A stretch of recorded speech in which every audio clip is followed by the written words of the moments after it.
கத்தி, தங்கமகன், வேலைக்காரன், டெடி என்று காமெடி பாத்திரங்களில் வந்தவர் நாய்சேகரில் கதை நாயகனாக உயர்ந்தார்.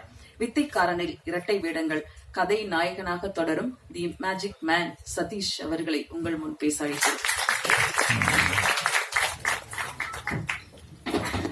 தேங்க்யூக்கா, நன்றி. நன்றி சொல்றதா தான் சார் சொன்ன மாதிரி நன்றி சொல்லத ஃபர்ஸ்ட் சொல்லிடுறேன். நிறைய பேருக்கு சொல்லணும். ஃபர்ஸ்ட் மீடியா உங்களுக்கு நன்றி சொல்றேன். ஏன்னா இந்த படத்துக்காக மட்டும் இல்ல, நாய்சேகர் அது ரிலீஸ் ஆன டைம்ல கிடைச்ச நல்ல ரிவ்யூஸ் தான் அந்த படத்துக்கு வந்து நிறைய ஃபேமிலி அண்ட் குழந்தைங்களை கொண்டு வந்து சேர்த்து ஒரு நல்ல சக்சஸ் படமா எங்களுக்கு அந்த டைம்ல கொடுத்தது. ஸோ அதோட சக்சஸ்னால தான் அடுத்த படம் அதே கம்பெனி ஏஜிஎஸ்ல காஞ்சூரிங் கண்ணப்பன் பண்ணோம். ஸோ அதுக்கும் நீங்க கொடுத்த நல்ல ரிவ்யூஸ் தான் நிறைய ஒரு இதுவா இருந்தது. தியேட்டருக்கு வர வைக்கிறதுக்கு ஒரு பெரிய பிளஸ்ஸா இருந்தது. அப்கோர்ஸ் அந்த படம் நல்ல தியேட்டரிக்கல் ஷேரே பண்ணிச்சு. நெட்ஃபிளிக்ஸா இருக்கட்டும் அண்ட் சேட்டலைட் எல்லாமே ரொம்ப நல்ல இதுக்கு போச்சு. ரொம்ப ஹாப்பி அவங்க எல்லாருமே. அந்த ஹாப்பிக்கு காரணம் நீங்க கொடுத்த அந்த ரிவ்யூஸ் தான். ஸோ உங்களுக்கு மிகப்பெரிய நன்றி மீடியாக்கு உங்களுக்கு அண்ட் தமிழ்நாட்டு மக்களுக்கும் இதுல ஒரு நன்றியை சொல்லிக்கிறேன். ஏன்னா அவங்க எல்லாம் வந்து தியேட்டர்ல ஹீரோ யாரு அப்படின்லாம் கவலைப்படாம வந்து பார்த்ததுதான். கதை நல்லா இருந்ததுன்னா யாரா இருந்தாலும் பார்ப்போம் அப்படின்னு சொல்லி பார்த்த 2 படங்கள் அந்த படம். ஸோ அதனால தமிழ்நாட்டு மக்களுக்கும் அவர்கள் ரசனைக்கும் நான் இங்க நன்றி சொல்லிக்கிறேன். அண்ட் மிக முக்கியமா இப்ப இந்த படத்து விஷயம் மட்டும் இல்ல, பொதுவாகவே இன்னொரு முக்கியமான நன்றி சொல்ல வேண்டிய இடம் வந்து தளபதி விஜய் சாருக்கு நான் ஃபர்ஸ்ட் சொல்றேன்.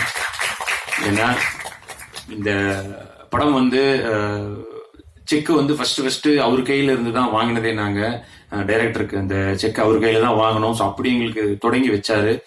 அண்ட் அவர்கிட்ட வந்து நான் இப்போ ஒரு இந்த கட்சி பேர் அனௌன்ஸ் பண்றதுக்கு முன்னாடி நாள் என்ன கூப்பிட்டு இருந்தாரு ஸ்பாட்டுக்கு சொல்லி போயிருந்தேன். அப்ப போனப்ப அவர் சொன்ன ஃபர்ஸ்ட் வார்த்தை அது அவ்வளவு ஹாப்பியா இருந்துச்சு. என்னன்னா, காஞ்சூரிங் கண்ணப்பன் சூப்பர் ஹிட்டுப்பா அப்படின்னாரு. அது அவர் சொல்லி கேட்கும் பொழுது உண்மையிலேயே எனக்கு அவ்வளவு சந்தோஷமா இருந்தது. ப்ரொடியூசரும் ஆடியன்ஸும் சொல்லும் போது எனக்கு எவ்வளவு சந்தோஷம் வந்துச்சு. அது விஜய் சார் ஒருத்தர் சொல்லி கேட்கும் போது எனக்கு அவ்வளவு வந்தது.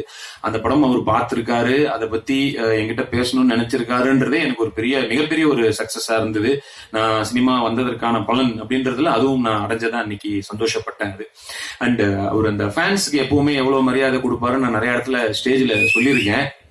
இதுல முக்கியமா இந்த இடத்துல நான் சொல்றேன். ஏன்னா கத்தி ஷூட்டிங் நாங்க ஹைதராபாத்ல பண்ணிட்டு இருக்கும் போது இவன் வெங்கி வந்து விரித்தனமான விஜய் சார் ஃபேன். அவன் நிறைய அவரை பத்தி நிறைய பேசிட்டே இருப்போம்.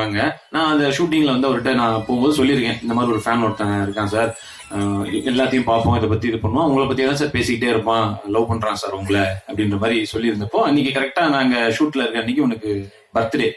நான் சொல்றேன் சார், நான் சொல்லுவேன் இல்ல சார் வெங்கி அவனுக்கு இன்னைக்கு பர்த்டே சார் அப்படின்னு. அப்படியா, கால் பண்ணியா, விஷ் பண்ணுவோம் அப்படின்னாரு. அதுவே ஒரு பெரிய மனசு. ஏன்னா ஓகே நான் சொன்னேன்னு சொல்லியிருந்துருக்கலாம், பட் கால் பண்ணியா விஷ் பண்ணுவோம்னு சொன்னாரு. நான் சொன்னேன் சார் இல்ல சார், நீங்க கால் பண்ணி பேசினதுக்கு அப்புறம் அவன் பொண்டாட்டிகிட்ட சொன்னா கூட நம்புவாங்களான்னு தெரியாது. யாரு விஜய் சாரு உங்ககிட்ட போன் பண்ணி விஷ் பண்ணாரு பாயா அப்படின்ற மாதிரி. ஏன்னா ஆல்ரெடி பல போய் சொல்லி வச்சிருந்திருப்பான். அதனால அவங்களுக்கு அந்த டவுட்டுகள் எல்லாம் இருந்திருக்கலாம். சரி நான் சொன்னேன் இல்ல சார் நம்புறதுக்கு வாய்ப்பு இல்லையே சார்.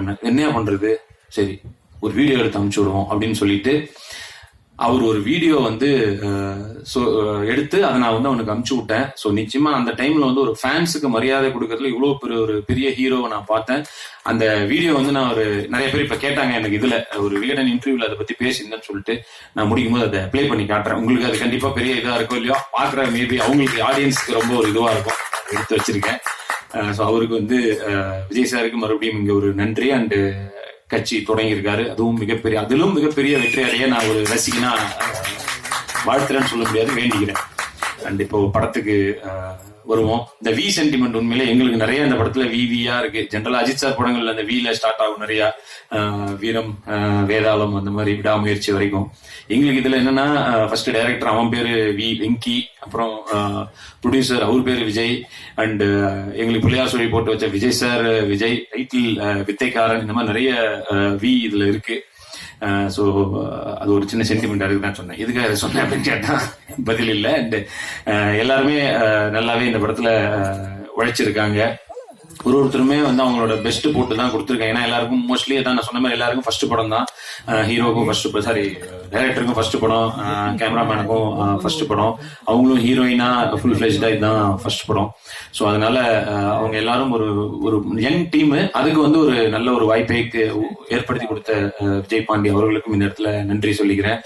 அண்ட் இங்க கூட பேசும்போது சொன்னா 10 டேரக்டர் இருக்காங்க, அடிக்கடி இது பண்ணுவேன், கோவப்படுவேன், ஆனா எல்லாரும் இங்க இருக்காங்கன்னு. இல்ல ஒருத்தன் போயிட்டான், ராஜேஷ் ஒருத்தன் வந்திருக்கானா, வந்திருக்கியா தம்பி, கோச்சின்னு போயிட்டான் நடுவுல. அப்புறம் இங்க ஒருத்தன் அபிலாஷ் ஒருத்தர் தேங்க்ஸ் எல்லாம் சொன்னால, அவனும் போன வர வரைக்கும் பேசல. 2 சண்டை போட்டு இப்பதான் ஏதோ பேசிருக்காங்க, அடுத்த வாரம் பிரஸ் மீட் வருது பேசி தொலைவன்ட்டு. அது ஒரு குரூப்ல வேற இருக்கும், டேய் குரூப்ல தூக்கடா அவனை, ஏன்டா இல்ல எனக்கு அவனுக்கு சண்டை வந்துச்சு அப்படின்னா. சோ அந்த மாதிரி அது வந்து ஒரு அன்பா இருந்தாலும் கோபமா இருந்தாலும் அப்படி உடனே அதை வெளிக்காட்டி விடுவான், அவ்வளவுதான், வேற ஒன்றும் இல்ல. ஆனாலும் அவன் சொன்ன மாதிரி எல்லாத்தையும் அந்த சின்ன சின்ன கோவப்பட்டாலும் எல்லாரும் உண்மையிலேயே நிறைய உழைச்சாங்க. எல்லா அசிஸ்டன்ட் டைரக்டரும் சரி, கேமரா டிபார்ட்மெண்ட்டும் ரெண்டும், யார் எந்த டிபார்ட்மெண்ட்ன்றது இல்லாம எல்லாரும் சேர்ந்து அப்படி உழைச்சாங்க. அண்ட் சுப்பிரமணியம் சிவா சார் இதுல ஒரு மிக நல்ல ரோல் ஒண்ணு பண்ணிருக்காரு. அது பேசும்போது சொன்னாரு, விஜய் சார் மாதிரி டான்ஸ் ஆடணும் அப்படின்னு சொல்லிட்டு. நான் யோசிச்சு பார்த்தேன், சார் தளபதி விஜய் மாதிரி இல்ல, தலைவாசல் விஜய் மாதிரி ஆடினாலே பெரிய விஷயம் தான் எனக்குலாம். அவர் கூட கவலைப்படாதே சகோதரா அந்த பாட்டுல செம்மையா ஆடி இருப்பாரு. சோ தலைவாசல் விஜய் கூட சொல்ல முடியாது, நம்ம ப்ரொடியூசர் விஜய் லெவலுக்கு ஆடினாலே எனக்கு டான்ஸ்ல பெரிய விஷயம் தான். பட் இதுல ஓரளவுக்கு நல்லாவே ஆட வச்சிருக்காரு ரிச்சி, நம்புறேன். அது கஷ்டமா தான் இருக்கு உண்மையிலேயே, டான்ஸ் ஒரு ரொம்ப பெரிய கஷ்டமான வேலை தான். நான் அதுக்கும் விஜய் சார் உதாரணத்துக்கு சொல்றேன். நாங்க வந்து இந்த கட்டி ஷூட்ல இருக்கும்போது சாங் வந்து முன்னாடி நாள் தான் வந்தது. ஸோ அவர் ரிஹர்சல் பண்ணிருக்க வாய்ப்பே இல்லை. அந்த ஃபர்ஸ்ட் அந்த பஸ் சாங்ல அது வந்து ஒரு 30 செகண்ட்ஸ் ஒரு ஸ்டெப். உண்மையிலேயே சொல்ற ரிஹர்சல் பார்க்க வாய்ப்பே இல்லை. ஏன்னா காலையில ஸ்பாட்டுக்கு வந்துட்டோம், ஷோபி மாஸ்டர் தான் மாஸ்டர். அந்த ஒரு சென்ட்ரல் பிஜிஎம்ல ஒரு 30 செகண்ட் ஆட சொன்னாரு அசிஸ்டன்ட்ட. அப்படியே நின்று பார்த்துக்கிட்டே இருந்தாரு விஜய் சார். இப்படின்னாரு, ஓகே ஓகே ஓகே டேக் அப்படின்னாரு. என்னத்த பார்த்தாரு, டைலாக்னா படிச்சு மனப்பாடம் பண்ணிட்டு போலாம், பார்த்து எப்படி ஆட முடியும்னு சத்தியமா சொல்றேன். அப்படியே ஒரே டேக், அது ஓகே. ஒரே ஒரு வாட்டி பார்த்துட்டு ஒரு தடவை இப்படி ஆட முடியும்னா நிச்சயமா மிகப்பெரிய லெவல்ல அவர் நான் வியந்து பாக்குறேன் விஜய் சாரை.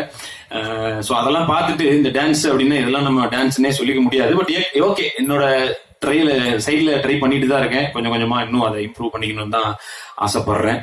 அண்ட் ஆனந்தராஜ் சார் இதுல ஒரு நல்ல ரோல் பண்ணிருக்காரு. இந்த வீடியோ உங்களுக்கு பிடிச்சிருந்தா லைக் பண்ணுங்க, ஷேர் பண்ணுங்க, கமெண்ட் பண்ணுங்க, சப்ஸ்கிரைப் பண்ணுங்க, மறக்காம பெல் ஐகானை கிளிக் பண்ணுங்க.